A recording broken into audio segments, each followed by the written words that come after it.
Hi friends, welcome to my channel.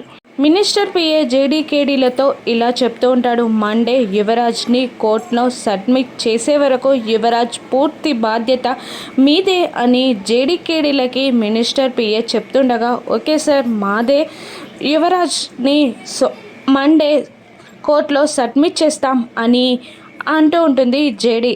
ఇక యువరాజ్ వాళ్ళ సిస్టర్ని కూడా ఇక్కడికి రమ్మని చెప్పాం అని మినిస్టర్ పిఏ చెప్పగానే జేడీకేడి షాక్ అవుతూ ఉంటారు. ఏంటి, కౌశికి వాళ్ళని ఇక్కడికి రమ్మని చెప్పారా అని దాత్రి షాకింగ్గా అడుగుతుండగా, అవును మేడం రమ్మని చెప్పాం, వాళ్ళు కూడా వస్తున్నారు అని అంటుండగా కేదార్ ఇలా అంటుంటాడు, మేము చెప్పింది వాళ్లకు చెప్పండి సార్, మేము వెళ్ళిపోతాం అని అంటుండగా ఇక మినిస్టర్ పిఏ లేదు సార్, మీరిద్దరూ కాంప్రమైజ్కి రావాలి కదా అని అంటూ ఉంటాడు మినిస్టర్ పిఏ. ఇక దాత్రి ఇలా అంటుంటుంది, లేదు సార్ మాకు చాలా అర్జెంట్ వర్క్ ఉంది, మీరు వాళ్ళని కాంప్రమైజ్ చేయండి, మేము వెళ్ళిపోతాం అని వాళ్ళకి చెప్పి బయటికి వచ్చేస్తారు దాత్రి కేదార్ ఇద్దరు. అప్పటికే కమలాకర్ కౌశికి ఇద్దరు లిఫ్ట్లో పైకి వస్తూ ఉంటారు. ఇక లిఫ్ట్లో కమలాకర్ కౌశికి ఉండగా లిఫ్ట్కి ఎదురుగా దాత్రి కేదార్లు ఉంటారు. ఇక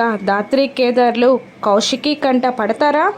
దాత్రియే జేడీ అని కౌశికి కనిపెట్టగలదా? ఈసారి దాత్రి కేదార్లు ఏ విధంగా తప్పించుకుంటారో నెక్స్ట్ ఎపిసోడ్స్లో చూద్దాం. Thank you for watching.